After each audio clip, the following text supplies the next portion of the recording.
Usama, good to have you again. मुझे यार वही, मैं तुमसे जो सवाल हमेशा अकेले में करता हूँ आज सबके सामने कर रहा हूँ।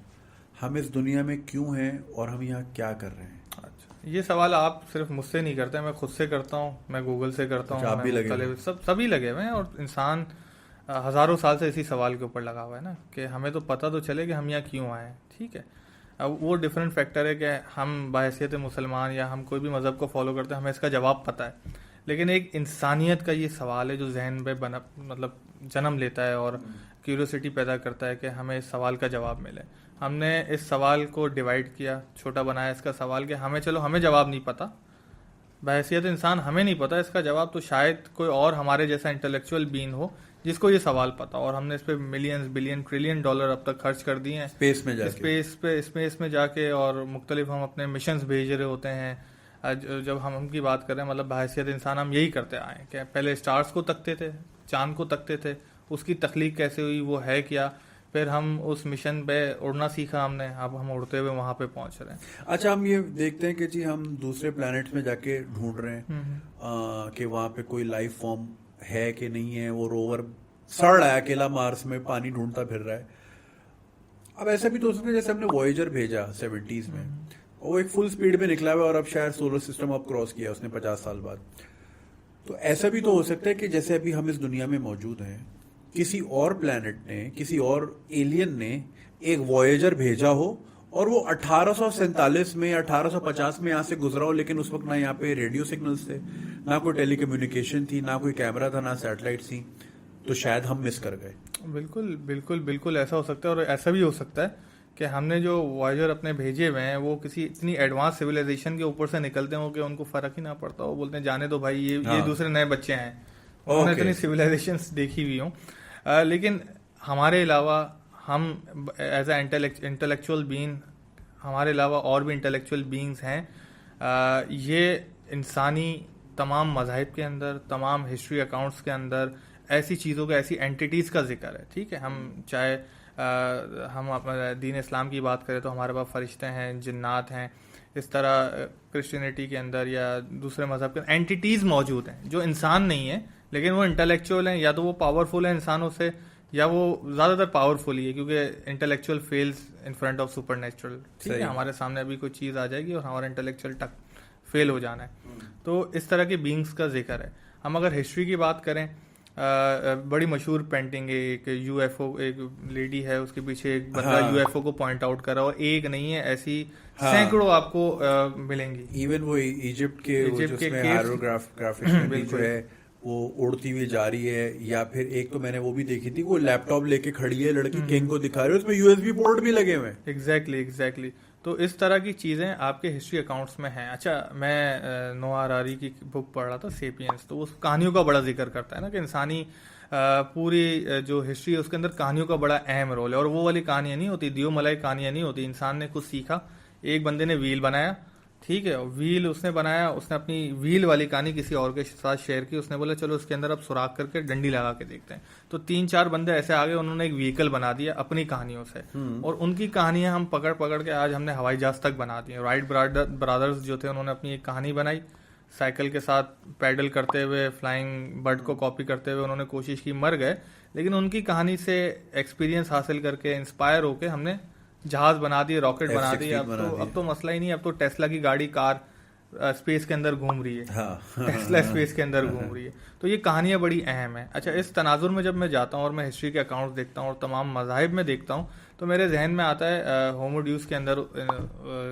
हरारी फिर कहता है कि इंसान कुछ ऐसा तख्लीक नहीं कर सकता जो जिसका रेफरेंस पॉइंट उसका ना हो। मतलब उसके एग्जैक्ट वर्ड्स तो नहीं पता, लेकिन मतलब यही है कि इंसान कुछ तख्लीक नहीं कर सकता, नया नहीं बना सकता, जिसका जो एग्जिस्ट कर रहा है उसी को रिफाइन करेगा। और इंसानी सोच इसी पे चलती है। ठीक है, आप बिल्कुल अपने जहन से कोई ऐसी चीज तख्लीक नहीं कर सकते कि आगे पीछे उसके कुछ ना हो। फिक्शन जितनी भी कर लें, साइंस फिक्शन कितनी कर लें, आज से 15 साल पहले पीछे चले जाओ, साइंस फिक्शन जितनी मूवीज बनती थी वो आज रियलिटी है सर। वो स्टार ट्रैक पे वो आईपैड उनके हाथ में होता था, स्काइप वो करते थे, सब कुछ था, आज हम सब लेके बैठे हैं, हम लेके बैठे हुए। तो वो हमने उस वक्त की टेक्नोलॉजी को रिफाइन करके उस पर अपने इमेजिनेशन प्रोसेस चला के हमने एक बनाई थी कि हमें ऐसी चीज, बहुत सारी चीजें नहीं है, वो एक कार, छोटी छोटी कारें ग्लास वाली, वो नहीं है इस वक्त। वो भी हमने इमेजिन किया था। तो इस वक्त की टेक्नोलॉजी को देख के हम आगे की चीज़ें इमेजिन कर रहे हैं। तो कहने का मकसद ये सारी बात का कि इंसान कुछ ऐसा अपने दिमाग से तख्लीक नहीं कर सकता जब तक उसने कभी देखा ना हो, किसी से सुना ना हो और कहानियां उसने सुनी ना हो। अच्छा, कहानी सुनाने वाला भी जो होगा उसने तो खुद एक्सपीरियंस किया होगा ना, कहीं ना कहीं back at the back of the chain उस किसी न किसी ने कोई चीज़ एक्सपीरियंस की होगी। तो ये मुख्तलिफ जो एंटिटीज़ आप सुन रहे हैं, देख रहे हैं, या मुख्तलिफ जो चीज़ें हैं, ये इंसान ने कहीं एक्सपीरियंस की है। मिसाल के तौर पर एक किताब है अजाइबुल दुनिया गराइबुल मखलूक़ात, अरबी की एक किताब है। उसके अंदर आप जाएंगे, आपको नॉर्मल एनिमल्स के अलावा बहुत सारी मुख्तलिफ मखलूक़ात भी मिलेंगी। अच्छा, मैं वो किताब पढ़ रहा था और वो एक मुसलमान ने लिखी है, किसी ताबी ने लिखी है वो किताब, और पर्पस वही था रिसर्च, जो आजकल हम भूल गए हैं। तो उनकी रिसर्च थी बॉटनी पे और मुख्तलिफ ज़ूलॉजी पे। तो उस किताब के अंदर ये आपको एक सर हाथी का, नीचे इंसान का धड़, सर बंदर का, नीचे इंसान का धड़, और सर इंसान का, नीचे नाक का धड़, जो सांप होते हैं आपके, सांप का धड़, ये सारी चीज़ें आपको मिलती हैं। अच्छा, उन्होंने लिखा हुआ है ना, नाग जिन, सांप जिन, हाथी जिन, अरबी के अंदर है, मैं ट्रांसलेशन पढ़ रहा था, और उन सारी चीज़ों को आगे जिन लिखा हुआ है। तो अच्छा, वो जो बंदा था, जब अभी तो हम गूगल करते हैं, हम इल्म हासिल करते हैं ना, पहले इल्म हासिल करने के लिए दुनिया के एक कोने से दूसरे कोने पे जाते थे और वहाँ पे के लोगों से एक्सपीरियंस से चीज़ें निकालते थे, सीखते थे। तो जाहिर बात है उन्होंने इतना ट्रैवल किया होगा और उन्होंने मुख्तलिफ जगहों पे जाके मुख्तलिफ चीज़ें, मुख्तलिफ कहानियाँ, एक्सपीरियंस लोगों से सुन के वो चीज़ें तख्लीक की होंगी। तो जब मैं ये देखता हूँ और फिर मैंने देखा कि हाँ, कुछ लोग हैं जो इससे सिमिलर एक्सपीरियंस रखते हैं, ठीक है, वो भी अपनी कहानियों के अंदर ऐसी एंटिटीज़ को मानते हैं, ऐसी एंटिटीज़ को पूछते भी हैं। चाइना के अंदर मंकी किंग के नाम से गॉड फिगर है, या इंडिया के अंदर हम देख लें तो आपको इस किस्म की चीज़ें मिलती हैं। अच्छा, फिर हम कॉन्स्पेरेसी की तरफ आते हैं। अगर हम दूसरी तरफ चले जाएं तो वहाँ पे एक, जब मैंने शुरू की थी ना कॉन्स्पेरेसी थ्योरीज पढ़ना और बड़ा मज़ा आता था, तो रेप्टिलियंस का जिक्र मिलता था। रेप्टिलियंस जो है ना, वो दुनिया चला रहे हैं, शेप शिफ्टर रेप्टिलियंस दुनिया चला रहे हैं। अच्छा, हम उस वक्त दिमाग इतना नहीं चलता था, हमने रेप्टिलियंस को पकड़ा और हमने जो उस वक्त पहले रिलेट किया था ना उसके साथ, वो हमने किया था मैं नागन तू सपेरा, इच्छाधारी नागन वाली जो मूवी है कि यार ये गोरे गोरे इस वक्त रेप्टिलियन बोल रहे हैं। और हमने बचपन में ये मूवीज देखी हुई, इच्छाधारी नागन शेप शिफ्टर हैं, जो जब चाहे इंसान बन जाए और जब चाहे अमावस की रात में ये वो मुख्तलिफ वेयरवुल्फ हैं इस तरह के, भाई इंसान है वो भेड़िए की शक्ल में आ रहा है। तो हमने उससे उन चीज़ों को उससे रिलेट किया कि यार ये है इंसानी हिस्ट्री के अंदर सबसे पुरानी तहजीबों में से एक तहजीब है जो इंडस वैली की तहजीब कहलाती है, या जो ये लाइन चल रही है। तो उस वक्त रिलेट किया। फिर जब हमने अपने मज़हब की तरफ पढ़ना शुरू किया तो हमने ये देखा कि यार ये हमारे मज़ाहिब के अंदर भी, ये सारी तमाम मज़ाहिब के अंदर ये चीज़ें मौजूद हैं। मतलब शेप शिफ्टर की या रेप्टिलियन की बात करें तो जिन्नात की सूरत में मौजूद है। अच्छा, हमने एक बड़ा जुल्म किया है, हमने नहीं, दुनिया के तमाम मज़ाहिबों ने अपने साथ बड़ा जुल्म किया है, और उन्होंने मुख्तलिफ चीज़ों को कैद करके रख दिया, उसकी एडवांसमेंट नहीं की। हमने भी यही किया है। हमने जैसे मिसाल के तौर पर जिन जो हैं हमने वो चढ़ने चढ़ाने के लिए रखे हैं, उसके अलावा उनका कोई काम नहीं है। इसको दूसरे पर्सपेक्टिव से कभी सोचा ही नहीं है कि यार ये है क्या, हमारा कुरान या हमारा मज़हब हमें बता क्या रहा है। चले, मैं अभी ये वाली बात साइड पे करता हूँ। मैं कहता हूँ कि रिसर्च कर रहा था मैं कि दुनिया दो चीज़ों पे बनी हुई है, ठीक है। कुछ चीज़ें ऐसी हैं जो सेंस बनाती हैं ना, दुनिया दो चीज़ों पे है, या तो एनर्जी या मैटर है। हर तरफ आपको एनर्जी दिखती नहीं है, बेसिकली एनर्जी आप मेजर करेंगे या मैटर है, ठीक हो गया। अच्छा, आइंस्टाइन भाई आते हैं और वो इस चीज़ को भी बोलते हैं ये फ़र्क भी हटा दो भाई, E=mc², कि एनर्जी वही है, जब मैटर कांस्टेंट की स्पीड, दुगनी स्पीड से ट्रेवल करे वो एनर्जी बन जाती है। तो आप ये चीज़ भी हटा दो, एक ही चीज़ है एनर्जी, ठीक है। हम बोलते हैं कि हम मैटर के बीइंग हैं, ठीक है, हम ये बोलते हैं हम मैटर के बीइंग हैं, हम नज़र आ रहे हैं, हम सब हैं। दूसरी तरफ हम ये भी कहते हैं कि आग के ऊपर की जो स्मोकलेस फायर होती है उससे एक और बीइंग बने हुए हैं, ये हमारा ईमान है, ठीक है। मुख्तलिफ मज़ाहिब के अंदर यही चीज़ें मुख्तलिफ तरीक़ों से बयान की हुई हैं कि स्मोकलेस फायर या एनर्जी जिसको कह लें, इस किस्म का एक और बीइंग पाया जाता है, सही है। अच्छा, हम जिन्नात की जब भी बात करते हैं ना, तो हम चढ़ने चढ़ाने पे, या बस कोई आ जाए, कोई लटकी भी नज़र आ जाए हमें, चुड़ैल किसी पे आशिक हो गई, यही हमारी कहानियाँ होती हैं। हम दूसरी तरफ लेके ही नहीं जाते। उसको कहाँ लेके जाना था? जिन्हों से कोलैबोरेट करना था हमने। जिन्हों से कोलैबोरेट नहीं करना था, हमें तो सवाल का जवाब देना था ना कि no we are not alone. ठीक हो गया। अब देखें ना, हम हिस्ट्री की बात नहीं करते, हम तमाम बातें छोड़ते हैं। 2011 के अंदर कुछ फुटेज रिलीज हुई यूएफओ की। ठीक हो गया। और वो इंटरनेट पर सर्कुलेट करने लगी, लोगों ने डीबंक करने की कोशिश की, लेकिन वो डीबंक ना हुई। 2020 के अंदर इस पैंडेमिक के बीच में उन्होंने बोला, यार पेंटागन ने बोला ये अच्छा मौका है, एक चीज़ें हमारी लीक हो गई हैं, उसको कभी ना कभी अकाउंट तो करना है, सवाल रोज़ पूछे जाते हैं उस बारे में। तो उन्होंने क्या किया, उन्होंने सारे एपिडेमिक के बीच में उन्होंने रिलीज़ कर दिया कि भाई पेंटागन ये वाली फाइल्स को डीक्लासीफाई कर रहा है, मतलब उसके ऊपर मोहर लगा रहा है कि जो फुटेज है ये सच्ची है, सच फुटेज है। 2020 के अंदर ये वाकई इतना बड़ा वाकया है ये, और उसके साथ उनका जो बयान है वो ये है कि ये हमें नहीं पता, ये इंसानों की बनाई हुई नहीं है क्योंकि वो फिजिक्स के सारे लॉ डिफाई कर रही हैं, लेकिन हमें ये भी नहीं पता कि ये क्या चीज़ है। अनआइडेंटिफाइड फ्लाइंग ऑब्जेक्ट के ऊपर उन्होंने मोहर लगा दी कि ये चीज़ें दुनिया में एग्जिस्ट करती हैं। अगर ये किसी नॉर्मल माहौल में ये चीज़ हुई भी होती ना, तो कोविड के दरमियान उन्होंने की इसलिए कि थोड़ा सा उसकी अटेंशन दूर बैठ गया है, लेकिन ऑन द रिकॉर्ड है। मतलब मैं इधर बैठ के कोई कॉन्स्पिरेसी की बात नहीं कर रहा, मैं ऑफिशियल डॉक्यूमेंट्स की बात कर रहा हूँ। तो वो हमने मिस कर दिया। ठीक है, वो हमारा जवाब था कि अच्छा, मतलब एक सवाल के ऊपर सवालात जन्म लेते उससे कि यार अब इसको देखो, ये जो आग हैं ये उड़ते हुए जाते हैं, फिजिक्स के लॉ डिफाई करते हैं, ठक ठुक ठक आगे पीछे जब इनकी मर्जी आए वो निकल जाते हैं, ये चीज़ें क्या है। अच्छा, इसमें मैंने भी एक वीडियो देखी थी, उसमें कहते कि इट कुड बी कि ये बच्चे हैं जो खेल रहे हैं यहाँ पे, हो सकता जो कि खेलने आए हुए हैं यहाँ पे, या उनका इंटेलेक्चुअल लेवल इतना नहीं है कि वो आपके लेवल पे हो, तो इसलिए वो आपके साथ ज़्यादा आपके ऊपर मिंगल नहीं कर रहे या आपके ऊपर हुक्मरानी नहीं कर रहे। ठीक है, हमारे ओके टेक्नोलॉजी में आगे लेकिन अकल में नीचे, मतलब एक एनर्जी का बीइंग है। हाँ। ठीक है, अब ये बात बड़ी गौर से सुने, एक एनर्जी का बीइंग है और आप एक मैटर के बीइंग है, मिट्टी से बने हुए हैं आप। मैं ये गिलास उठा लेता हूँ, ठीक है, उनके लिए मुमकिन नहीं है। ओके, अगर जाहिर बात है कि उनको मैटर से कोलैबोरेट करने के लिए या टच करने के लिए मैटर में फॉर्म में आना पड़ेगा। अगर वो एनर्जी है जो मतलब वो इस किस्म का मैटर है जो स्पीड ऑफ लाइट से दुगनी रफ्तार में घूम रहे हैं, तो उनके लिए मुमकिन नहीं है। तो उनके लिए एक बहुत बड़ा टास्क है ना, मतलब उनको अगर वो अपनी स्पीड को रोकते हैं, आपने फ्लैश देखा होगा, फ्लैश जब फ्लैश के पॉइंट के अंदर जाता है या बड़ी अपनी स्पीड के अंदर होता है, तो उसके इर्द गिर्द दुनिया रुक जाती है। हाँ, उसके इर्द गिर्द दुनिया रुक जाती है। तो बेसिकली क्या करता है कि वो किसी के अंदर फेज भी कर सकता है, मतलब वो नहीं, आत्मा एक दीवार से निकल के दूसरी दीवार में चले जाती है फेज वाली, वो सिचुएशन आ जाती है क्योंकि वो एनर्जी बना हुआ होता है। अच्छा, वाइस वर्सा, अब उनके लिए आसान है बहुत सारी चीजें जो हमारे लिए मुश्किल है। ठीक है, अब मिसाल के तौर पर वो सूरज पे जाएंगे, अगर एनर्जी का बीइंग है वो सूरज पे जाएगा, वो सूरज से कुछ उठा के ले आएगा, उसको रेडिएशन नहीं होगी, हम करीबी जाएंगे, हम कुछ अरसे में रेडिएशन से मर जाएंगे। ठीक है, कोई भी XYZ रेडिएशन की कोई भी मिसाल ले लें। तो जब हम प्रिमिटिव थे तो हमने लकड़ी से आग जलाई, हमने गोल व्हील बनाए, हमारे लिए प्रिमिटिव टेक्नोलॉजी थी। अगर वो भी इस वक्त अपने प्रिमिटिव एज के अंदर हैं, तो वो जो अपनी प्रिमिटिव स्टिक्स बनाएंगे या स्पेयर बनाएंगे या वो ट्रेवल के मोड बनाएंगे प्रिमिटिव, वो हमारे लिए बहुत एडवांस होंगे अगर वो हमें कभी नजर आ गए।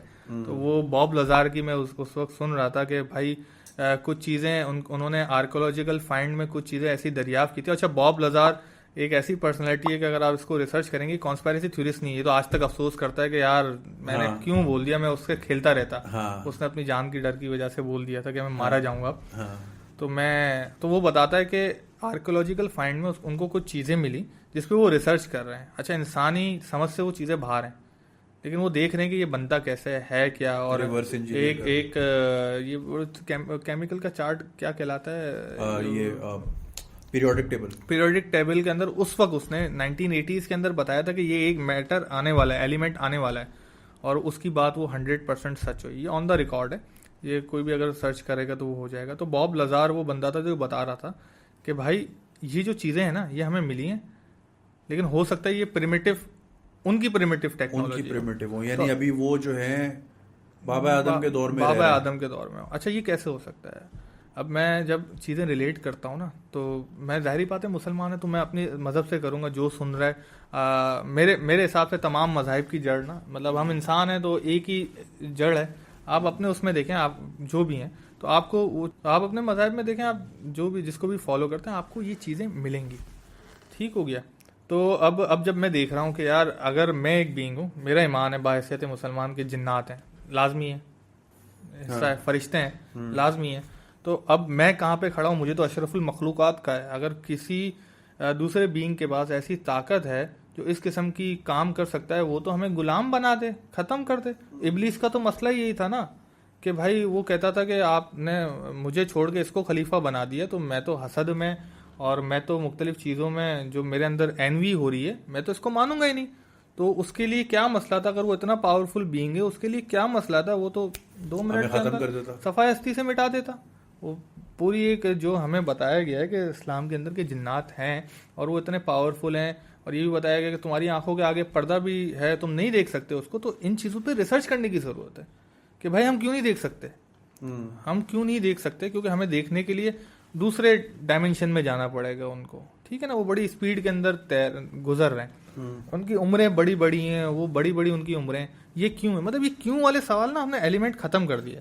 तो अब जो पावर, अच्छा वो क्यों नहीं करते, एक सवाल मेरे जहन में आया, हम भी हैं तो हम अपने हिस्ट्री के अकाउंट्स की तरफ गए, तो वहाँ पे कुछ मैं रेफरेंस दूंगा। सूरह बकरा के अंदर सबसे बड़ा रेफरेंस जो फरिश्तों और इंसान के बीच में फ़र्क बताया गया है, वो ये बताया गया है कि अल्लाह ताला ने हज़रत, अच्छा we are lost in translation, सही है। तो ट्रांसलेशन आप मुख्तलिफ पढ़ेंगे तो कुछ चीज़ें मेक सेंस करेंगी, और मेरे हिसाब से कुरान तो एक मजमूए किताब है ना।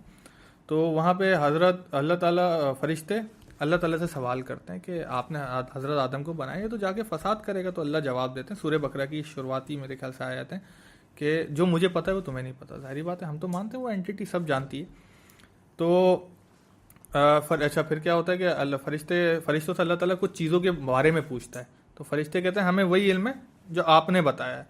फिर अल्लाह ताला उन चीज़ों के बारे में हज़रत आदम अलैहिस्सलाम को सिखाता है, और हज़रत आदम अलैहिस्सलाम को फरिश्तों के सामने पेश करके और बोलता है कि अब आप बताएं। तो हज़रत आदम अलैहिस्सलाम जब बताते हैं तो फरिश्ते समझ जाते हैं, जो सवाल करते हैं फरिश्ते उनका जवाब मिल जाता है कि यार ये हमें ये चीज़ नहीं पता थी। तो अच्छा मैं इसमें ये आयत पढ़ रहा था, मैं बड़ा कंफ्यूज हुआ कि यार अल्लाह ताला को फरिश्ते भी कह रहे हैं कि हमें वही पता है जो आप सिखाते हो, और हज़रत आदम को अलैहिस्सलाम को भी अल्लाह ताला ने सिखाया है, तो फ़र्क क्या है? तो उनको कुछ अलग सिखाया होगा, कुछ अलग सिखाया होगा, फ़र्क क्या है?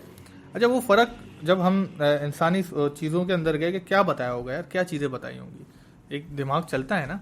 तो इंसान बड़ी अजीब शे है, उसको मिट्टी दो ना तो वो मिट्टी में पानी मिला के बर्तन बनाना शुरू कर देता है।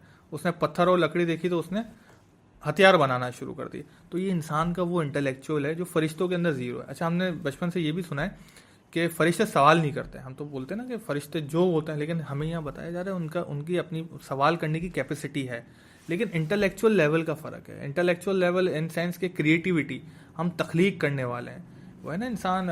एक आपने अभी रेफरेंस दिया था कि इंसान इस दुनिया में सिर्फ तख्लीक करने आया है, तो हमारा एंड प्रोडक्ट वही है कि हम बैठ के तख्लीक करेंगे और हम उस तरफ जा रहे हैं।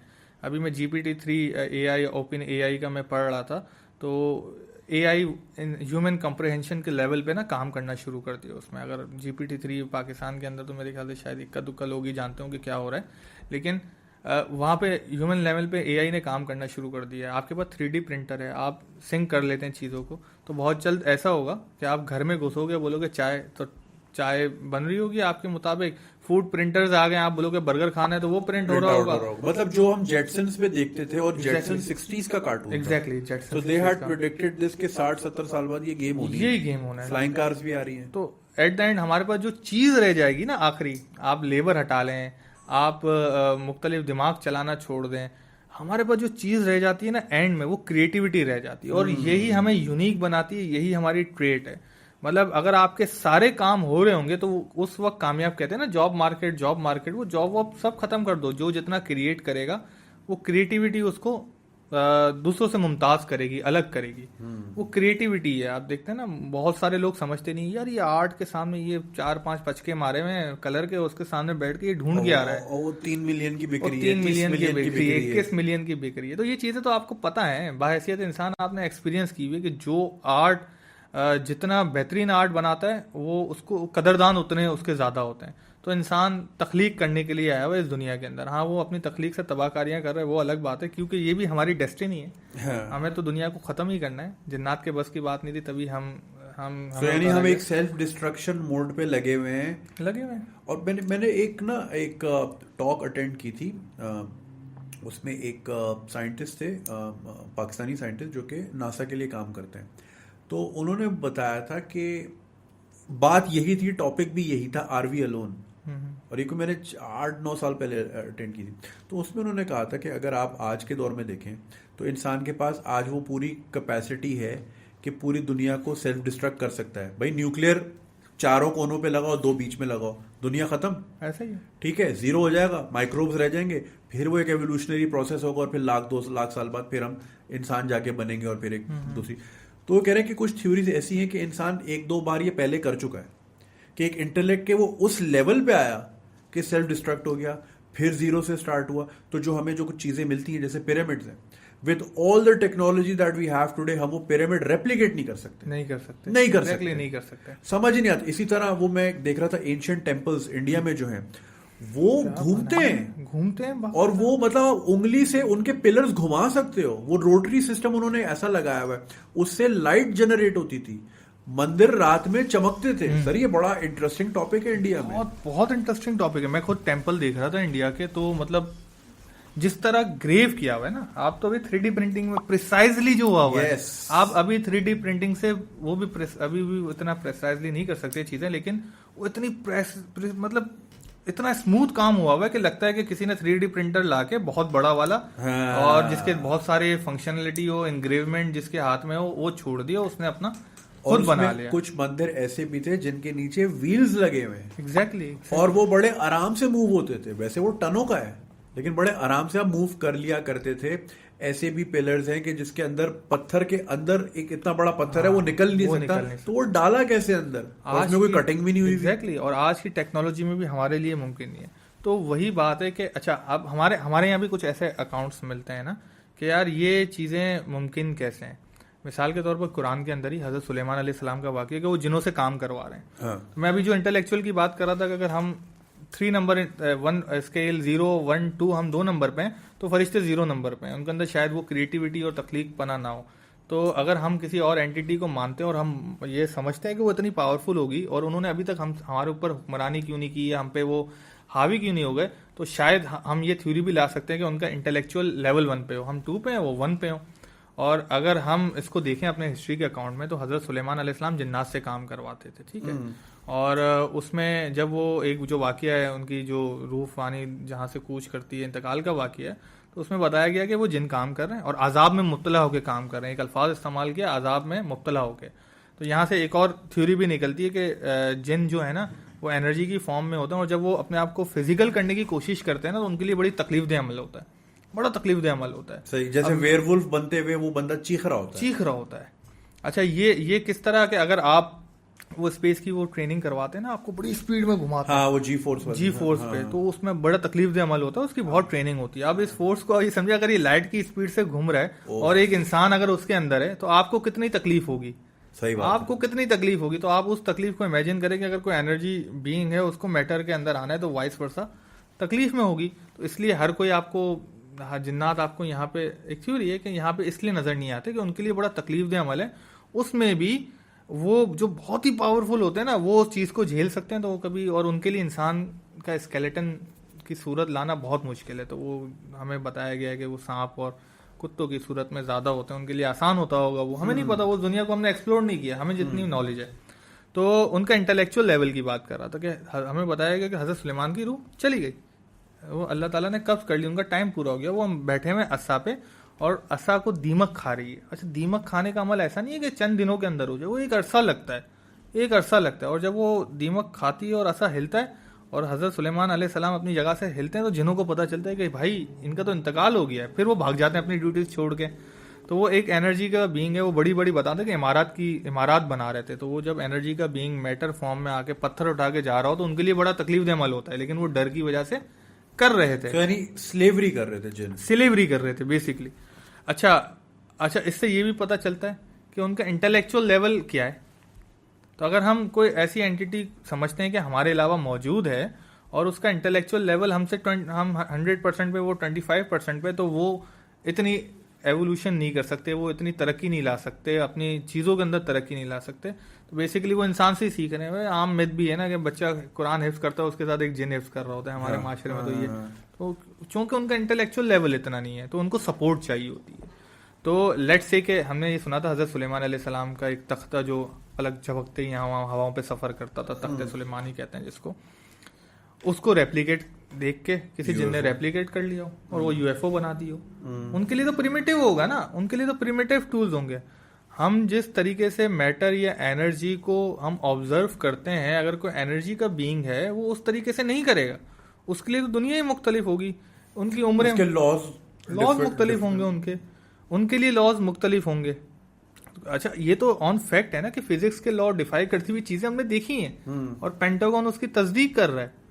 हम लोग तो शुरू से लगे पड़े ना यूएफओ, मतलब with all the technology and all the might US has, उनको भी समझ नहीं आ रही है क्या चीज। और हम इतने अभी पीछे हैं चीजों में। मैंने आपको मेरे ख्याल से कल एक लिंक सेंड किया था कि एक नया ऑर्गन मिला है इंसानी गले के अंदर। जिस हम यहाँ जिस्म खोल के हमने अपनी बॉडी नहीं एक्सप्लोर कर हम अपनी बॉडी एक्सप्लोर नहीं कर पा रहे कि एक नया ऑर्गन हमें कल मिल रहा है।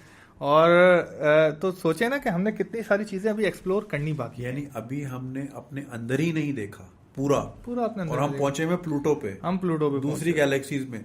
इसी तरह मैं वो एक देख रहा था, एक वीडियो थी, एक तो मैपिंग है दुनिया की, इसको कार्टोग्राफी कहते हैं, जो नक्शे वक्शे बनाते हैं, ठीक है ना। एक सी कार्टोग्राफी होती है ताकि शिप्स के लिए और सबमरीन्स के लिए भी तो हो ना, क्योंकि समंदर के नीचे भी चट्टाने हैं, उनके नीचे भी पहाड़ हैं और समंदर के नीचे दरिया भी होते हैं। ये मेरे लिए नई चीज थी, मैंने कुछ सालों पहले ही ये बीबीसी पे देखी थी कि दरिया फ्लो कर रहे हैं बाकायदा। तो दैट कुड बी लाइक, जैसे भी दरिया सिंध है, हम ऊपर हैं, कल को सी लेवल ऊपर चला जाता है तो दरिया सिंध तो कहीं नहीं जा रहा ना, वो तो बह रहा है ना, तो समंदर के नीचे आ जाएगा, समंदर के नीचे। तो कुछ सोनार टेक्नोलॉजी यूज करके शिप्स निकले में, और उनको पता नहीं कितने 100 साल लग जाने हैं सिर्फ समंदर की मैपिंग करने के लिए। एग्जैक्टली। और आज तक रोजाना या साल में एक बार या 2 बार तो मैं देखता हूँ कि कोई नई स्पीसी हम दरियाफ्त करते हैं समंदर के अंदर। हाँ। और एक तो वो केव वाला था ना जिसके अंदर डेनिसोवर, हाँ, मतलब वो बिल्कुल अजीबोगरीब किस्म की मखलूकें मिली हैं जो समंदर के अंदर नहीं थी, उनको ऑक्सीजन भी नहीं मिल रही थी, वो जो मिनरल्स के क्या वो केमिकल कहलाता है, वो खा के जी रही थी, सारी ग्लो करती हैं। एक केव मिला है जो इंसानियत से बिल्कुल कटा हुआ था, वो केव मिला है, उसका नाम मैं दे दूंगा आपको, तो वो देख लीजिएगा, जहन से निकल गया। तो ये है हमारे पास, हमने तो अभी डिस्कवर अपनी खुद की बॉडी डिस्कवर नहीं की। हमें एक छठी स्पीशी इंसान की 10 साल पहले मिली है डेनिसोवा में, जो सेपियंस में था, कि वो जो पिंकी फिंगर मिली थी, फिर उसका डीएनए किया, फिर एआई ने बनाई, तो वो तो मखलूक ही दूसरी थी, मतलब थे इंसान ही मगर हमारे अलग कजन्स थे। तो अभी तक तो हम जो है होमो सेपियंस और निएंडरथाल्स और इनमें चल रहे थे, होमो इरेक्टस, तो ये तो अलग ही निकले हमारे। ये वही है ना जो सेपियंस के अंदर कहता है कि हम इंसान जो है वो होमो सेपियंस जो हम हैं, तो वो सरवाइव किस तरह कर गए। गॉसिप कहानियां हमने आपस में कहानियां सुनाई हैं एक दूसरे को, और वो कहानियों से सीखते हुए हमने अपने इस एवोल्यूशनरी प्रोसेस को वो किया।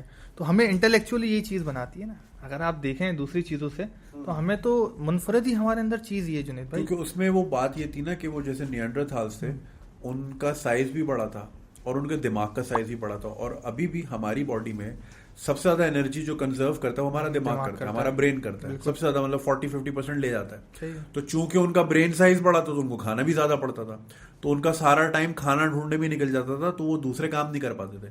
तो जब सेपियंस अफ्रीका से उधर गए तो उन्होंने बोला यार ये पावरफुल तो हैं लेकिन ये उधर ही लगे हुए, तो हमें इनको कॉन्कर तो करने। कुछ ने तो शादियां भी की जिसमें आप हमारे डीएनए में मिलता है।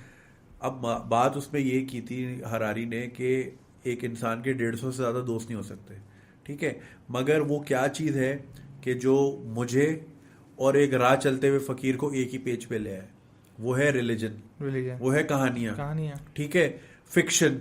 तो because we were able to create fiction, अब नेशनलिज्म और रिलीजन पे सब एक हैं। सर ठेले पे जो केले बेच रहा है वो भी, और जो फॉर्च्यूनर भगा रहा है उसके सामने से, वो रिलीजन और नेशनलिज्म पे दोनों एक पेज पे। एग्जैक्टली। तो वी क्रिएटेड स्टोरीज और फिर हमने बनाई। अच्छा, अब ये चीज मुमताज करती है ना, अब जो एक है, और ये तमाम मज़ाहिब के अंदर ही मसला है कि आप साइंस को उससे लड़ते हैं, जबकि आपको साइंस उस मजहब को समझने में आसानी पैदा करने वाली चीज होनी चाहिए, तो हम लड़ते हैं। जिस तरह आपने बात की कि हमें पता है कि हमें अगर वो चीज़ मुमताज़ करती है हमारी क्रिएटिविटी, हमारी कहानियाँ बनाने की चीज़, तो वो होमो सेपियंस के अंदर थी। तो ये हमारा वो प्लस पॉइंट है। प्लस पॉइंट है। तो आप ये देखें ना कि हमें तो बताया गया ना कि परफेक्ट इमेज में बनाया गया, वो परफेक्ट इमेज थी, और कुरान के अंदर ये अकाउंट भी मिलते हैं। तो आप ना करें, लड़े ना, आप उनको भी पकड़ें, हाँ भाई तू बोलता है तेरी भी सुन लेते हैं, लेकिन हम देखते हैं कि हम इसको अपने वे में किस तरह हम और तख्लीक कर सकते हैं इसकी, या हम तो एवोल्यूशन से ही भागते हैं। हम तो एवोल्यूशन से भागते हैं। भागने की जरूरत क्या है? कि मतलब कहीं ये थोड़ी बताया गया कि एक ही हमारे एक ये भाई 6 निकले ना, 6 6 स्पीशी तो हमने निकाल ली इंसान की। हाँ? तो बंदर वाली शायद निएंडरथाल्स हो, हम ना हो। हम तो और फतवे फिर हम फौरन लगाने शुरू, आप समझें, हम तो बोल रहे हैं कि आप समझें भाई, क्योंकि अगर आप नहीं समझेंगे, हम नहीं समझेंगे, आज बैठ के हम ये बात नहीं करेंगे, तो आगे जो वक्त आने वाला है उसके अंदर तो आपकी नौजवान नस्ल को गुमराह हो जाना है। तो हमारे यहाँ तो काम ही नहीं होता इस पे। तो ये एक बड़ा, हमारे यहाँ क्या तमाम मज़ाहिब के अंदर काम नहीं होता, कोई भी नहीं करता। मगर देखे वो बात आपकी सही है, लेकिन यहाँ पे क्रेडिट देना चाहिए वेटिकन को, क्योंकि पिछले 500 साल की जितनी बड़ी बड़ी डिस्कवरीज हैं, they were funded by the Vatican. Exactly, करते हैं वो तो आए ना कम से कम इस पेज पे, तभी तो आगे निकले वो। लेकिन फिर भी उनके अंदर वो अपना एक्सट्रीम वाला तो है ना, जैसे डेड सी स्क्रोल्स मिले थे और वो वेटिकन पूरा हिल गया था। डेड सी स्क्रोल्स के बारे में बताएं जरा लोगों को। डेड सी स्क्रोल्स बेसिकली स्क्रोल्स थे, स्क्रोल्स मतलब वो पलंदे जो होते हैं पढ़ने के। तो वहाँ पे एक मैं बैंक का नाम भूल रहा हूँ, वो बैंक पे एक बिल्कुल कल्ट रहता था ना उस जमाने में। रिवर बैंक लोग समझेंगे जेएस बैंक। नहीं, रिवर बैंक पे एक कल्ट रहता था जो जिनका काम ही था सिर्फ पढ़ना लिखना। एक सोसाइटी बनी हुई थी कि वहाँ पे बंदा आता था, मॉन्क आता था, वो पढ़ता रहता था। तो उस वक्त पता नहीं एम्परर कौन थे, अच्छा ये इल्म वालों से तो ना हमेशा जो भी मुनार्क होते हैं या जो भी पावर में होते हैं उनके इल्म वालों से बनती नहीं है। तो उन्होंने भी इसके ऊपर चढ़ाई कर दी। तो जब वो फौज आ रही थी तो उन्होंने क्या किया कि अपना जितना पढ़ने लिखने वाला मवाद था ना, हमने तो बगदाद अपनी जलने दी थी, अगर हम ना जलने देते तो हम शायद कहाँ होते, रिवर फरात में बहा देते हम। तो काला कर दिया था हमने पूरा रिवर। तो उन्होंने क्या किया, उन्होंने अपना सारा ये जो भी इल्मी काम था वो पकड़ा उस जमाने के, क्योंकि क्रिश्चियनिटी का था सारा, और मेरे ख्याल से ये प्री हमारे मजहब से आने से पहले की बात है। तो उन्होंने जाके वो सारा दफन कर दिया। तो वो फाइंडिंग हुई थी, और वो फाइंडिंग भी एक बच्चे ने की थी। बच्चे को मिला, अरे ये क्या है, वो दिखाया किसी को, अपने जो टूरिस्ट गाइड होते हैं उन्होंने फिर राब्ता किया, तो पता चला कि ये बहुत बड़ा खजाना है। तो वेटिकन डर गया था, क्योंकि बेसिकली उसमें ये था कि कोई ऐसी चीज़, हमने बहुत सारी अमेंडमेंट हुई है ना बाइबल के अंदर, तो हम तो मानते हैं कि वो तारीफ है, तो कोई ऐसी चीज़ ना मिल जाए जो हमारा जो है ना स्टेटस को, हमारी कहानी खत्म हो जाए, हमारी कहानी खत्म हो जाए। तो उन्होंने बेसिकली अक्वायर किया और बहुत अरसे के बाद जारी किया। उसमें भी ये है कि उन्होंने बहुत सारी चीज़ें हदफ कर दी। तो ये बेसिकली यही है कि वेटिकन इस वजह से डर गया था। तो ये चीज़ें हैं, हमें करनी है ना रिसर्च। हमें तो सवालात है ना, अब इंसानी दिमाग को किस तरह रोक सकते हैं। हमें सबसे पहले जो वही का लफ्ज़ नाजिल होता है वो होता है पढ़। अब इंसान पढ़ता है, कुछ भी पढ़ता है, इंसानी फितरत है ना, इकरा पढ़ता है, तो वो पढ़ता है तो उसके जहन में सवालात जन्म लेते हैं, वो सवालात के जवाबात की तलाश में निकलता है। जब वो जवाबात लेता है तो उससे और सवालात जन्म लेते हैं। तो ये एक अल्फाज में तो पूरी तशरीह कर दी है। हम तो यहाँ आगे सोचते ही नहीं है ना। अगर कोई कुरान को लेके कोई तशरीह करने बैठ गया, हमें तो फतवे लगाने हैं, अबे यार तुझे क्या पता, उसने लगाया। जबकि दो सहाबा कराम रजी अल्लाह ताला अन्हु आपस में बात कर रहे थे, तो उनमें से एक कहते हैं सूरह असर छोटी सी सूरत है ना, वो कह रहे हैं कि अगर मैं सूरह असर की तशरीह करने बैठूं तो मेरी जिंदगी गुजर जाए, मैं इसकी तशरीह नहीं कर सकता। मतलब ये इतना मजमुआ है। मौलाना थानवी ने लिखी है, मतलब सूरह फातिहा पे पूरी किताब है, पूरी किताब एक 6-7 आयतों को ये कहते हैं ना, हम कहते हैं ना दीन फितरत। यहाँ मैं जो इसको मानता हूँ कि ये एक कुरान है ना, एक ऐसा आर्ट है जो कोई इंसान तो तख्लीक कर नहीं सकता। अल्लाह ताला यही फरमाते हैं ना कि एक ऐसी आयत लेके आ जाओ, तो ये आर्ट है। और आर्ट क्या होता है, वो बड़ा है ना, समंदर को कूजे में बंद कर देता है। Basically art 7 seas of communication, वो पूरे समंदर को कूजे में बंद कर देता है। अब ये इतना मुकम्मल आर्ट आया है आपके पास कि आप इसको एक्सप्लोर करोगे, इतना एक्सप्लोर करोगे, जितना एक्सप्लोर करोगे ये खत्म नहीं होने वाला। आपकी जिंदगियां खत्म हो जानी है, आप शायद उसके मैसेज तक पहुंच ही ना पाओ। मतलब ये कुछ तो बुनियादी मैसेज है, जैसे सूरह असर की बात कर रहे हैं, उसमें बुनियादी मैसेज ये है कि ईमान ले आओ, अच्छे काम करो, फिर हक पे खड़े हो जाओ, दूसरों को दावत दो, फिर आखिरी में सब्र करो। हमसे सब्र तो होता ही नहीं है इंसानों से। जो हक पे आ गया उसने तो बोलना है कि अब दूसरों को कत्ल कर दो, सब्र तो होता ही नहीं है। तो ये इतने से मैसेज पे साहबा कराम फरमा रहे हैं कि मैं जिंदगी गुजर जाएगी, मैं तशरीह नहीं कर पाऊंगा। तो हमने क्या किया, हमने वर्ड टू वर्ड तर्जुमे किए में, और बस जो मतलब की बात है, क्योंकि ये देखें ना, जिस तरह हम बोलते हैं डिग्रियां, ठीक है, डिग्रियां नहीं है क्योंकि वो एक लिमिट करती है, इस तरह ये डिग्रियां हर जगह पे हर ज़माने में रही हैं कि वो लिमिट करती हैं कि भाई तूने मुझसे पढ़ा, मैं अब तुझे वेरीफाई कर रहा हूँ। अगर कोई वही चीज़ कोई आज़ादाना अपनी सोच रख के पढ़ेगा, नहीं बेटा तू गलत है, तू गलत बता रहा है, हम बता रहे हैं तुझे। तो ये डिग्रियां जो हैं, या कॉलेज के अंदर हो, यूनिवर्सिटी के अंदर हो, या मदारिस के अंदर हो, इन्होंने लिमिट कर दिया है हमारी हर सोच, हमारी हर चीज़ लिमिट कर दी है। तो एट द एंड हम बैठ के अभी रोना शुरू हुए, मैं जो कहता हूँ ना, अभी हम रोना शुरू हुए कि यार बच्चे हाथ से निकल रहे हैं, बच्चे मानते नहीं हैं, समझ नहीं रहे। ये बहुत बाद में जाके समझ आएगा कि बस ये हो चुका काम। जब हाथ से जब निकल सवालात पूछते हैं ना, अभी अबे तू काफिर हो गया, कि सवाल क्यों पूछ रहे, तू काफिर हो गया। अब सवालात पूछेंगे तो जवाबात की तलाश में कोई काम करेगा ना, वरना तो वही है जो बनाया हुआ है अरसा दराज से, और वही नज़्बुल ऐन चल रहा है हमारा। यार हमारे अपनी मोहनजोदड़ो में क्या हुआ था? मोहनजोदड़ो की जो थ्योरी, हमने तो ये सुना है ना, सैलाब आया था। हाँ। तो मोहनजोदड़ो की जो थ्योरी है, और उस पर जो रिसर्च भी चली है, 2014 में एक रिसर्च हुई थी जिसपे बताया, जो कुछ उनका प्रोसेस होता है, एक्सरे डिफॉर्मेशन या पता नहीं, तो उसमें बताया कि जो बर्तन थे ना वहाँ के, वो कुछ मॉल्टन बर्तन मिले हैं, तबाह हुए हुए, पिघले हुए, और वहाँ पे न्यूक्लियर एक्सप्लोजन टाइप की कोई चीज़ हुई थी। ये मोहनजोदड़ो की थ्योरी है। 2014 में 5000 साल पहले अगियानार या किसी इस नेम के, मतलब तामिल साइंटिस्ट ने ये रिसर्च की थी, 2014 की रिसर्च है। तो मोहनजोदड़ो में न्यूक्लियर एक्सप्लोजन के आसार मिले। हमने तो हमेशा सुना सैलाब आया था। नहीं, सैलाब में तो स्ट्रक्चर तबाह हो जाते हैं ना। सैलाब का आपने कहीं भी सैलाब देखा हो तो वो तो चीजें बह के ले जाते हैं साथ। हाँ, यहाँ पे वो तो बने हुए बाथरूम आज तक बने हुए, बाथरूम आज तक। वो तो न्यूक्लियर एक्सप्लोजन में एक्सप्लोजन का एपी सेंटर था वो, और part of the city was destroyed, right. तो ये एक मोहनजोदड़ो की थ्योरी है। और Mohenjodaro one of the oldest civilization human recorded on earth, ठीक है। हम बोलते हैं कि ये सबसे पुरानी है, और हम जब पुरानी बोलते हैं ना तो वो एग्जैक्ट नहीं होती, हम कार्बन डेट और इन चीज़ों पे चल रहे होते हैं। और इसके लिंक मिलते हैं सेमोरियन तहजीब के साथ, और उसको तो अभी तक कोई डिकोड कर नहीं पाया उसके टैबलेट। लेकिन जो उसके बाद आने वाली है उनसे मुंसलिक तहजीब थी, जैसे मायन तहजीब है, उनके अंदर जो अभी हम दुनिया भी तबाह कर रहे थे 2012 में दुनिया तबाह हो जाएगी, वो मायन कैलेंडर से बेसिकली आया था। तो जो बड़ी मज़े की और ख़तरनाक बात है ना, जो हमारे इनिशियल बिलीफ है, हमारे सबके जो मज़ाहिब के हैं, उनका जो रिकॉर्ड है ना, वो सेमोरियन तहजीब के अंदर मिलता है, जो चीज़ बड़ी डराती है मुझे। और सेमोरियन तहजीब के अंदर एक वो उनकी जो थ्योरी है, जो डिकोड की हैं टैबलेट के, हर 30,000 साल में एक प्लैनेट आपके सोलर सिस्टम के अंदर एंटर होता है, जिसके अंदर कुछ पावरफुल बीइंग रहते हैं, और वो जो बीइंग हैं उन्होंने आपको बनाया है, ठीक है। तो वहाँ पे मायन की जो डिकोड हमने टैबलेट की, उसमें हज़रत आदम अलैहिस्सलाम के, मतलब एडम का जिक्र मिलता है, ईव का जिक्र मिलता है आपको, नोहा का जिक्र मिलता है उसके अंदर, और उसके अंदर सरपेंट मिलता है जिसने गार्डन ऑफ ईव से जो निकाला था इंसान को।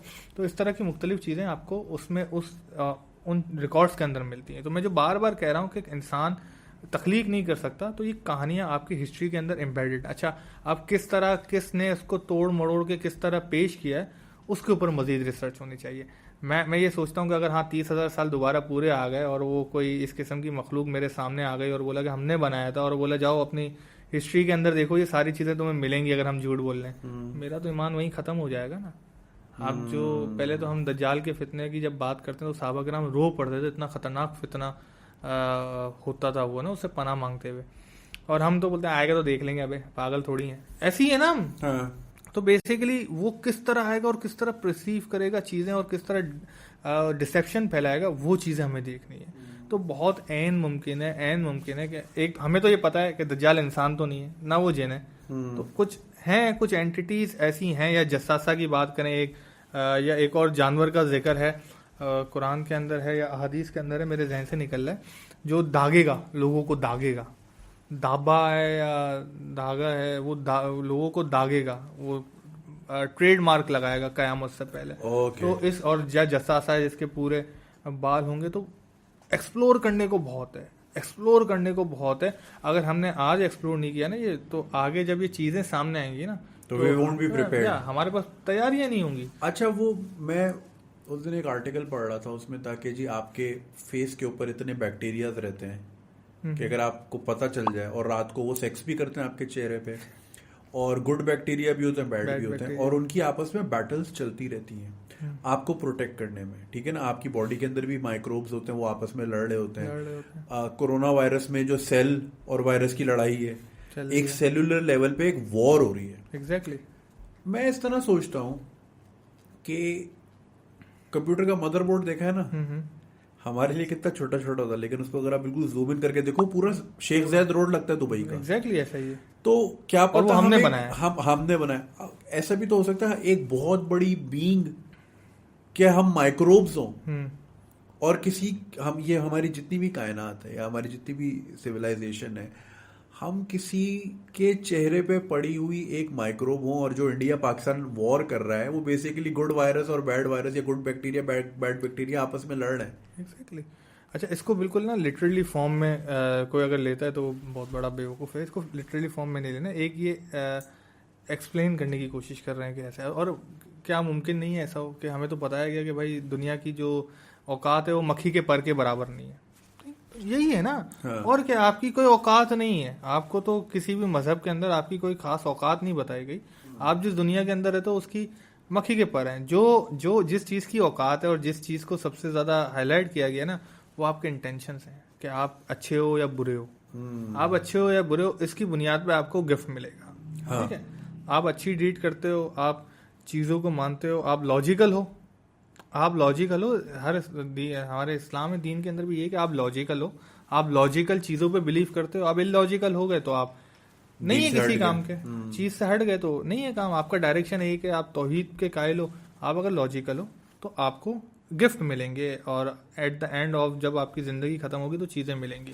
Sounds like a video game. तो फिर वो बात हो गई ना, हम सिमुलेशन में रह रहे हैं। सिमुलेशन थ्योरी पे भी बड़ी मजेदार बात है ना। अच्छा, मसला तकदीर हम इसको कह लें, या सिमुलेशन थ्योरी को मैं मसला तकदीर से हमेशा कर रहा होता हूँ, जो बहुत बड़ा मसला है और हम बात ही नहीं करते इसके ऊपर। हालांकि अब तो बहुत सारी चीज़ें एडवांस हो गई और इंसानों ने चीज़ें बनाना शुरू कर दी है कि हम शायद कुछ चीज़ें समझने की कोशिश करें ना भाई, कोशिश करें अल्लाह से सीधी सिरातुल मुस्तकीम भी मांगते रहें। ईमान है, मुसलमान है, या कोशिश करें, या जो भी जिस भी मज़हब को फॉलो कर रहे हैं आप वहाँ मांगते रहें कि आपको हिदायत मिले। तो सिमुलेशन थ्योरी पे ना हमें बताया गया कि भाई लोहे महफूज है, और लोहे महफूज के अंदर आप जो करेंगे ना वो सब लिखा हुआ है। ठीक है, आप जो करेंगे सब लिखा हुआ है। अब इंसान यहाँ पूछता है कि इंसान है, और बहुत पुराने इंसानों ने भी पूछा है कि जब भाई सब लिखा हुआ है तो हम करेंगे, हमारा कसूर क्या। हाँ। अब ये मैं सवाल जब मैं ढूंढ रहा था ना, कि मुझे बड़ी वो होती है, जस्तुजू रहती है चीज़ें देखने की, तो मैं प्रोग्रामिंग से भी मुंसलिक हूँ। तो एक स्टेटमेंट होती है प्रोग्रामिंग के अंदर, इफ देन एल्स। ठीक है, तो मैं जब सारी चीज़ें आप कंबाइन करते हैं तो आपको पता चलता है कि यार जवाब इन्हीं में है। मैं इफ देन एल्स पढ़ रहा था ना, तो उसके अंदर ये होता है कि इफ अगर ये वाला एक्शन हो तो ये हो, वरना ये हो। हाँ। इंसान है। अच्छा, इंसान जब गेम बनाता है इसके अंदर बड़ी कॉम्प्लेक्स कोडिंग करता है। मैं रिलेट करूं, GTA वाइस सिटी सबने खेला हुआ है। ठीक है, आप जा रहे हैं, अगर आप किसी को मारेंगे तो वो आपको सामने मारना शुरू कर देगा। हाँ। आप जा रहे हैं, आप किसी से धक्का खा लेंगे तो वो आपको गाली दे देगा। तो वहाँ टोटल यही वाली स्टेटमेंट चल रही होती है ना, कि अगर आपका जो प्लेयर जिसको आप कंट्रोल कर रहे हो वो ये करेगा तो ये होगा, वरना ये नहीं होगा। अच्छा, बात चीज़ें ऐसी होती हैं जो पूरी की पूरी स्टोरी चेंज कर देती हैं। आप GTA वाइस सिटी में किसी मिशन के अंदर हैं, किसी गैंग से पंगा लेके आ जाएं, वो आपको मार देगा, आपका मिशन फेल हो जाएगा। तो इफेक्ट्स होते हैं इस तरह। हम साइंस के अंदर जाएं तो मैनी वर्ल्ड इंटरप्रिटेशन एक फिजिक्स के अंदर एक मसला है, या बटरफ्लाई इफेक्ट है, स्नोबॉल इफेक्ट है, कि एक छोटी सी बॉल आई उसने वो कर दिया। तो आपका हर एक एक्शन मैटर करता है। या मैनी वर्ल्ड इंटरप्रिटेशन का मतलब ये होता है कि आप हर एक्शन पे एक अलग दुनिया क्रिएट हो रही है। जब साइंस पढ़ते हैं ना, अब यही साइंस लेके हम जब अपने आप को जस्टिफाई करने के लिए अपने मजहब के अंदर जाते हैं तो बोले बेटा ये सोचो नहीं। हाँ। ये सोचो नहीं, ये सोचने की बात नहीं है। ये तो फिर वही नहीं हो गया जैसे वो ब्लैक मिरर की एपिसोड थी बैंडरस्नैच। एग्जैक्टली। आपने जी सीरियल खाना है या कॉर्नफ्लेक खाना है, अगर आपने वो चूज किया तो फिर स्टोरी का पाथ कहीं और निकल गया, एक अलग यूनिवर्स बन गई। अगर आपने ये चूज किया तो कोई और बन गई। तो मैं हमेशा सोचता था ना कि यार एक मुझे बात समझ नहीं आती थी कि वो क्या मंजर होगा जब मेरे हाथ में मेरा अमाल नामा पकड़ाया जाएगा और मैं कोई सवाल ना करूं। मैं तो इंसान हूं ना, मैं तो बोलूंगा, मेरे अंदर तो सवालात जन्म लेंगे और मैं सवाल ना करूं, मैं चुपचाप उसको मान लूंगा, तो वो क्या चीज़ होगी। तो और लोहे महफूज के अंदर जब सब लिखा हुआ है तो इन सारी चीज़ों को कंबाइन करके एक चीज़ समझ आई कि आपके हर एक एक्शन पे जो आपने लिया है और आप जो नहीं लेंगे वो सारा कोड हुआ हुआ है, प्रोग्राम हुआ हुआ है। मतलब पॉसिबिलिटीज के इंतहा तक के एक बंदा आके मेरे को चमाट मारता है, मैं उसको रिएक्शन में अगर चमाट मारता हूँ, कत्ल करता हूँ, गाली देता हूँ, गुस्सा करता हूँ, रोता हूँ, जब्त करता हूँ, स्टोरी लाइन कहीं और चली गई, स्टोरी लाइन कहीं और चली गई। अगर आपने इग्नोर किया, माफ किया, स्टोरी लाइन कहीं और चली गई और सारी सारी रियलिटीज एक साथ एग्जिस्ट करती हैं। तो एक अच्छा अब इसको ले लें कि एक हम अगर कोई कंप्यूटर प्रोग्राम बनाता है तो इतनी मतलब इसको बिल्कुल छोटे लेवल पे भी कर लेना तो बहुत पावरफुल मशीन चाहिए जो इन सारी चीज़ों को करे। मैं एक प्रोजेक्ट कर रहा था एक के साथ ना, तो उसका आइडिया ये था कि मैं एक ऐसी चीज़ बनाऊं जहाँ पे एक कहानी हो, उसमें 2 चॉइसेस हों, उन 2 चॉइसेस के बाद वो कहानी मजीद आगे बढ़े, उसके अंदर 2 चॉइसेस हों। तो बोले मुझे ये बनाना है। मैंने कहा ये इम्पॉसिबल है। बोले क्यों?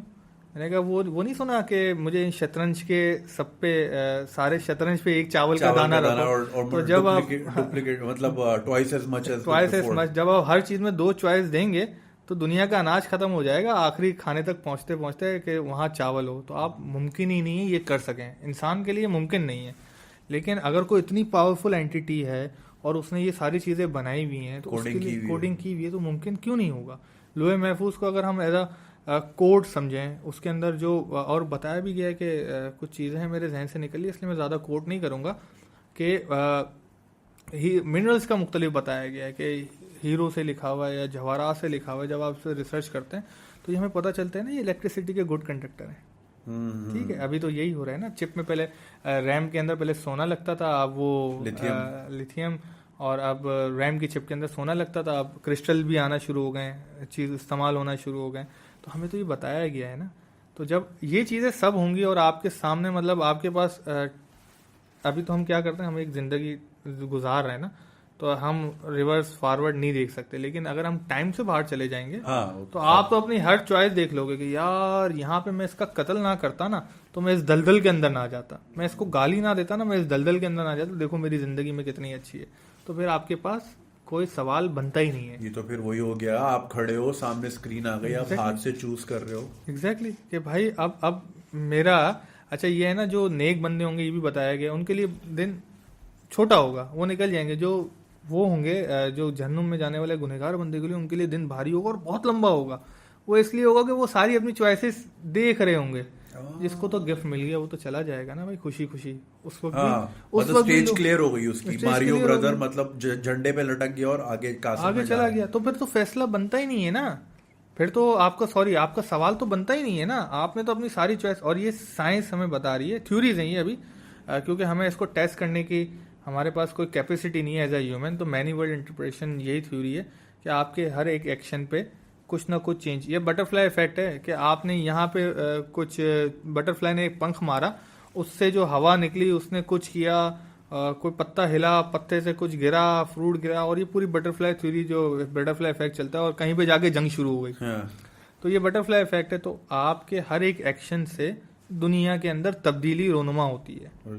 ठीक है, आप अगर वो एक्शन नहीं रहते, अगर आप वो एक्शन नहीं लेते, और जितनी भी पॉसिबल चॉइसेस हैं वो भी एग्जिस्ट करती हैं कि मैंने यूं अगर उंगली अभी यूं की, अगर मैं ना करता और मैं करोड़ों अरबों कोई दूसरा एक्शन लेता तो वो पैरेलल एग्जिस्ट कर रही है मेरे साथ। लेकिन मेरी रियलिटी यही है, मैं यहाँ पे तो डिफरेंट गेम प्लेस चल रहे हैं। बिल्कुल चल रहे हैं, बिल्कुल। यानी कैरेक्टर ये 7 बिलियन ही है और डिफरेंट गेम प्लेस चल रहे हैं। कभी कभी ग्लिच भी हो जाता है। हाँ, डेजावू होता है ना, क्या हम यार ये तो कर चुके हैं, तो वो ग्लिच हम एक है, क्या पता वो हमें कुछ सिग्नल्स हैं, हमें कुछ साइन मिलते हो कि बेटा देखो तो सही और भी हैं।